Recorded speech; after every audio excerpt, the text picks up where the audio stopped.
का जनसका today 24 news बहुत जल्द नए अंदाज में। अब आपको मिलेगा बहुत कुछ, क्योंकि हर खबर पहुंचाने की हिम्मत है, सच दिखाने का जज्बा है। बिना रुके बिना थके हम हर खबर पहुंचाते हैं आप तक। 4 न्यूज यूट्यूब, इंस्टा और सभी डिजिटल प्लेटफॉर्म पर आपका।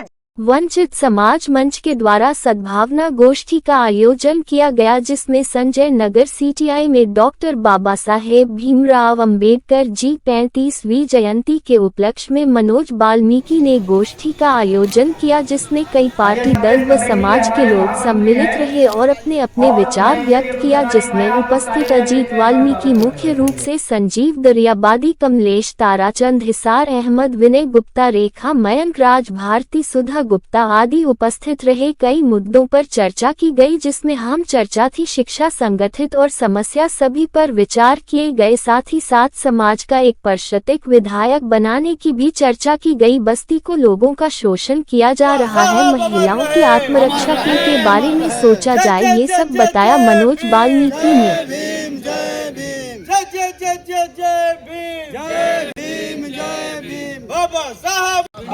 भैया इधर बीच में आप भी आ जाओ, कम से कम ऐसा रखो।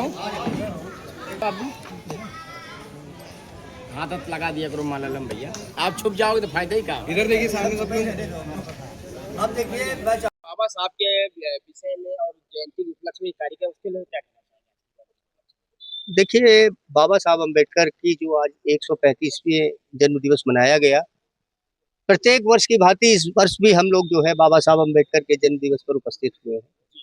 देखिए, हमारा जन्मदिन बाबा साहब का मनाने का सबसे बड़ा उद्देश्य ये है कि जो हमारे समाज के नौजवान हैं, हमारे समाज के निर्धन, निर्बल, शोषित, उपेक्षित, वंचित जन हैं, जो इनके मौलिक अधिकार हैं, जो फंडामेंटल राइट्स हैं इनके, उनका कहीं ना कहीं वायलेंस हो रहा है। इसके लिए वंचित समाज मंच हमेशा तत्पर रहता है और तमाम जो समाज में कुरीतियां फैली है उनके जनजागरण के लिए भी वंचित समाज मंच प्रयासरत रहता है। और उसके अलावा जो हमारे मलिन बस्तियों में खास तौर से हमारी बहन बेटियां हैं, बच्चियां हैं, उनके लिए हम लोग ये प्रयास करते हैं कि आत्मरक्षा का प्रशिक्षण भी दें। आज कौन कौन लोग कांग्रेस में सम्मिलित हुए? देखिए, ये कांग्रेस का कार्यक्रम नहीं था, ये कार्यक्रम वंचित समाज मंच का था। हमने पूर्व विधायक संजीव दरियाबादी जी को मुख्य अतिथि के रूप में आमंत्रित किया था। उसके बाद जो प्रतिभा अटल पाल जी थी, वो ऑल इंडिया बैकवर्ड फेडरेशन की प्रदेश अध्यक्ष हैं। हम लोग उनके साथ काम करते हैं और वो कांग्रेस पार्टी में भी है। राहुल गांधी के साथ वो भारत जोड़ो यात्रा में रही है, तो इस बार दावेदार भी है, गोविंद नगर से निचोड़ महिला है, तो इसलिए उनको हम लोगों ने विशिष्ट। इसमें विनय गुप्ता समाजवादी पार्टी के थे और प्रजा समाज पार्टी के लोग भी हैं, और क्या कहना चाहिए? देखिए, बाबा साहब अम्बेडकर जो थे, बाबा साहब अम्बेडकर ने कहीं पर भी भेदभाव की बात नहीं की।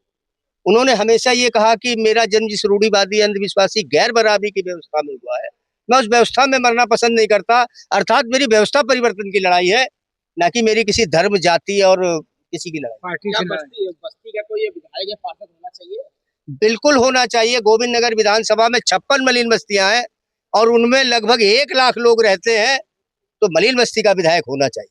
मैं नाम नहीं लेना चाहूंगा, ना नाम चाहेंगे कि आप जैसे जो पत्रकार हैं वो हम लोगों को, हमारी आवाज को बुलंद कर रहे हैं, क्योंकि आप ही लोकतंत्र के सजग प्रहरी हैं और ये आपकी जो ड्यूटी है इसको आप अच्छी तरह से निभा रहे हैं। इसलिए आपका बहुत बहुत धन्यवाद। में जब से हमने कार्यक्रम प्रारंभ किया तो इक्का दुक्का लोग आते थे, बहुत से लोग जानते नहीं थे बाबा साहब क्या है, लेकिन धीरे धीरे जो हमारे लोग हैं, हमारे समाज के बस्ती में रहने वाले लोग, यहाँ सभी धर्म जातियों के लोग रहते हैं, तो यहाँ पर हम लोगों ने जब बाबा साहब को सुनना, उनके बारे में जानना प्रारंभ किया, तो आज आप देख रहे हैं, पहले हम 10-20 बैठ जाते थे, फिर 50-100 हुए, अब आज आपने देखा कि आते जाते 2.5 घंटे 100 कुर्सियों पे लोग विराजमान रहे।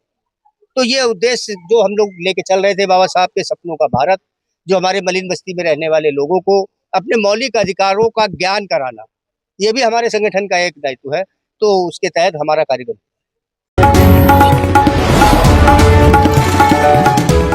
अब आपका जनसका टुडे